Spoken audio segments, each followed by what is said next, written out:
Guys ನೋಡಿ, ಇದು ಮಹಾನಂದಿ ನೋಡಿ. ಇದು ಎಂಟ್ರೆನ್ಸಲ್ಲಿ ನಂದಿ ವಿಗ್ರಹ ಇರುತ್ತೆ. ಓಕೆ, ಇದನ್ನು ಕಲ್ಲಿನಲ್ಲಿ ಇದರಲ್ಲಿ ಮಾಡಿರೋದು ಮಹಾನಂದಿ విగ్రహ ఎంట్రన్సింద. ఇది ఎంట్రన్స్ నంది దేవస్థానం. నంది ఉంటుంది, మహానంది ఉంటుంది. చూడండి, ఇటు లోపలికి ఇట్లా పోతానే మెయిన్ ఎంట్రన్స్ ఉంటుంది, మహాద్వారం ఉంటుంది. సో మేము ಆಲ್ರೆಡಿ ದರ್ಶನ చేసుకొచ్చాము. ಮೊಬೈಲ್ ಹಲೋ లేదు లోపల, ಒಳಗಡೆ ಮೊಬೈಲ್ ಇಲ್ಲ. ಅದಕ್ಕೆ ಸೊ ಇಲ್ಲ ಕೊಟ್ಬಿಟ್ಟು ಒಳಗಡೆ ಹೋಗಿ ಬಂದು ದರ್ಶನ ಮಾಡ್ಕೊಬಂದು ಇದು ಮಾಡಿದ್ವಿ. ಇಲ್ಲಾಂದರೆ ಮೊದಲೇ ಫಸ್ಟಲ್ಲಿ ಮಾಡ್ಬೋದಿತ್ತು, ಗರ್ಭಗುಡಿ ಬಿಡೋದಿಲ್ಲ. సో ఇది ನೋಡಿ, 9 నంది బರುತ್ತೆ, 9 నందులు వస్తాయి ఈ చుట్టుపక్కల. ఇక్కడ మహానంది, ఇది 7వ మహానంది, 7వ ప్లేస్లో ఉండేది ఇది. సో మహానందిని ఫస్ట్ నంది వచ్చేసి ప్రథమ నంది, నాగనంది అండ్ సోమనంది, శివనంది, కృష్ణనంది, గౌడనంది, మహానంది ఈ క్షేత్రం and Vinayaka Nandi. So last Suryanandi. So ఇది ఇక్కడ నంది అని పేరు ఎందుకు వచ్చింది, నంద్యాల అని డిస్టిక్ ఇది చేరుతుంది, నంద్యాల డిస్టిక్ చేరుతుంది. ఇంతకుముందు కర్నూలు డిస్టిక్ ఉంది, ఇప్పుడు నంద్యాల డిస్టిక్ చేసినారు. సో నంద్యాల అనే పేరు వచ్చింది ఎందుకంటే ఇక్కడ 9 నందులు. సో శివుడు సొంతంగా అంటే శివుడు స్వయంభూ ఉద్భవ ಆಗಿರೋ ದೇವಸ್ಥಾನ, స్వయంగా ఉద్భవమైన దేవస్థానం కాబట్టి ఇక్కడ ఉంది. చూడండి, 10 కిలోమీటర్లు 30 కిలోమీటర్లు డిస్టెన్స్ ఉంటుంది, 2 కిలోమీటర్లు 3.5 కిలోమీటర్లు ఇట్లా అన్ని ప్రతి ఒక్కటి కిలోమీటర్స్ దగ్గర ఉన్నాయి. మ్యాక్సిమం మీకు 30 కిలోమీటర్ల లోపలే అన్నీ దొరికిపోతాయి. ఓకే, లాస్ట్ ఇక్కడ నుంచి ఎక్కువ డిస్టెన్స్ అంటే 30 కిలోమీటర్లు ఉంది. సో మిగతా అన్నీ 3.5 2 kilometres 5 kilometres 12 kilometres 6 kilometres 10 kilometres. So 1/2 kilometre ఉంది చూడండి, ఇక్కడ 1/2 కిలోమీటర్ కూడా ఉంది మహానంది. నంది ఊరు నుంచి మహానందికి 1/2 కిలోమీటర్ ఉంటుంది. ఇక్కడ అమ్మవారు కామేశ్వరి దేವರು కొలువై ఉన్నారు. ಕಾಮೇಶ್ವರಿ ದೇವರು ಇರ್ತಾರೆ, ತಾಯಿ ಮಹಾತಾಯಿ. ಇದು ಒಳಗಡೆ ನೋಡಿ.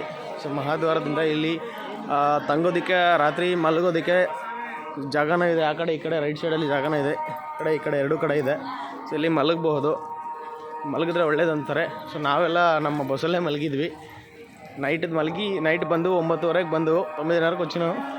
తినేసి ఇంకా లేట్ అవుతుందని చెప్పేసి తినేసి తర్వాత పడుకున్నాం. పొద్దున్న లేచి స్నానం చేసి ಬೆಳಗ್ಗೆ ಎದ್ದು ಸ್ನಾನ ಮಾಡಿ ತಣ್ಣೀರು ಸ್ನಾನ ಮಾಡಿ ಸೊ ನಮ್ಮಪ್ಪ ಮಾದಪ್ಪ ಸೊ ಮಹಾನಂದೀಶ್ವರ ದೇವಸ್ಥಾನ ಇದು. ಸೊ ತಾಯಿ ಕಾಮೇಶ್ವರಿ ಅನ್ನೋ ಹೆಸರಲ್ಲಿ ಪಾರ್ವತಿದೇವಿ ಇಲ್ಲಿ ಇದಾಗಿದ್ದಾರೆ. ಚೆನ್ನಾಗಿದೆ, ತುಂಬ ಆಕರ್ಷಣೀಯವಾಗಿದೆ, ತುಂಬ ಅಟ್ರಾಕ್ಷನ್ ಇದೆ ಪ್ಲೇಸಸ್ ಕೂಡ. ಇದು ಬಂದ್ಬಿಟ್ಟು ಸ್ವಯಂಭೂ ದೇವಸ್ಥಾನ, ಸ್ವಂತ ದೇವರು ಉದ್ಭವ ಆಗಿರೋ ದೇವಸ್ಥಾನ. ಚೆನ್ನಾಗಿದೆ ನೋಡಿ. ಇಂಥ ಹಿಸ್ಟಾರಿಕಲ್ ಪ್ಲೇಸಸ್ನ ನೋಡೋದಕ್ಕೆ ಸೊ ಪುಣ್ಯ ಮಾಡಿರ್ಬೇಕಂತ ಪುಣ್ಯಕ್ಷೇತ್ರ ಇದು, ಸ್ವಂತ ಉದ್ಭವ ಆಗಿರೋ ದೇವರು. ಸೊ ಈ ಪುಣ್ಯಕ್ಷೇತ್ರಗಳನ್ನು ನೋಡೋದಕ್ಕೆ ನಾವು ಪುಣ್ಯ ಮಾಡಿರಬೇಕು.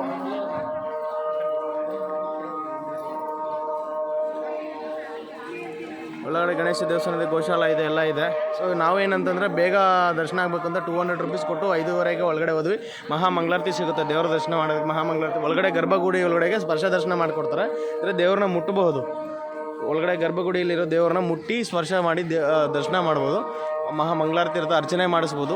ಓಕೆ, ಸೊ ಅದಕ್ಕೆ ಕಾಣಿಕೆ ಹಾಕೋದವ್ರಿಗೆ ಅರ್ಚನೆ ಮಾಡಿಕೊಡ್ತಾರೆ. ಸೊ ಇಂಥ ವೀಡಿಯೋಗಳನ್ನು ನೋಡಿ ಎಂಜಾಯ್ ಮಾಡಿ. ಸೊ ಕೆಲವರಿಗೆ ಪುಣ್ಯಕ್ಷೇತ್ರ ಬರೋದಕ್ಕೆ ಅವಕಾಶ ಇರೋದಿಲ್ಲ, ಕೆಲವ್ರಿಗೆ ಬರೋಕ್ಕಾಗಲ್ಲ. ಸೊ ನೋಡಿ, ಈ ಥರ ಇರುತ್ತೆ. ಮತ್ತು ಈ ಕಡೆ ಹಿಂಗೆ ಹೋದರೆ ಎಂಟ್ರೆನ್ಸಿಂದ ಆಚೆ ಕಡೆ ಹೋಗ್ಬೋದು. ಈ ಕಡೆ ಇನ್ನೊಂದು ಗೇಟ್ ಇದೆ, ಈ ಕಡೆನೂ ಹೋಗ್ಬೋದು, ಇದು ಹೋಗ್ಬೋದು. ಸೊ ಚೆನ್ನಾಗಿದೆ. ಈ ಥರ ಜಾಗಗಳನ್ನು ನೋಡೋದಕ್ಕೆ ಕೆಲವ್ರಿಗೆ ಆಗೋದಿಲ್ಲ, ಕೆಲವ್ರ ಕೈಯಲ್ಲಿ ಆಗಲ್ಲ, ಬರೋಕ್ಕಾಗಲ್ಲ, ಅವ್ರಿಗೆ ಅನಾನುಕೂಲಗಳಾಗಿರ್ತದೆ. ಸೊ ಅದಕ್ಕೆ ನನ್ನ ಉದ್ದೇಶಪೂರ್ವಕ ಏನಂತಂದರೆ ಇಲ್ಲಿ ಪ್ರತ್ಯಕ್ಷವಾಗಿ ನೋಡೋಕ್ಕಾಗದೇ ಇರೋರಿಗೆ ಇದು ತುಂಬ ಯೂಸ್ಫುಲ್ ಆಗುತ್ತೆ, ನೋಡ್ಬೋದು. ಸೊ ಅಟ್ಲೀಸ್ಟ್ ಈ ವಿಡಿಯೋ ಮುಖಾಂತರ ಆದರೂ ಅವರಿಗೆ ತಲುಪುತ್ತೆ. ಆ ವಿಡಿಯೋ ಮುಖಾಂತರ ದೇವ್ರ ದರ್ಶನ ಮಾಡ್ಕೊಳ್ಳಿ ಅವರು. ಸೊ ಹಾಗಂತ ಹೇಳ್ಬಿಟ್ಟು ನಾನು ವಿಡಿಯೋ ಮಾಡ್ತಿರ್ತೀನಿ. ನಂದು ಯೂಟ್ಯೂಬ್ ಚಾನಲ್ ಇದೆ. ಸೊ ಇದು ವಿಲೇಜ್ ವೈಬ್ಸ್ ಅಂತ, ಮಹೇಶ್ ರೆಡ್ಡಿ 1993 1993. ಸೊ ಈ ಚಾನಲ್ನ ಲೈಕ್ ಮಾಡಿ, ಸಬ್ಸ್ಕ್ರೈಬ್ ಮಾಡಿ. ಚಾನಲಲ್ಲೂ ಬಿಡ್ತೀನಿ, ವಾಟ್ಸಪ್ಪಲ್ಲೂ ಹಾಕ್ತೀನಿ ನೋಡಿ. ಧನ್ಯವಾದಗಳು ಗೈಸ್.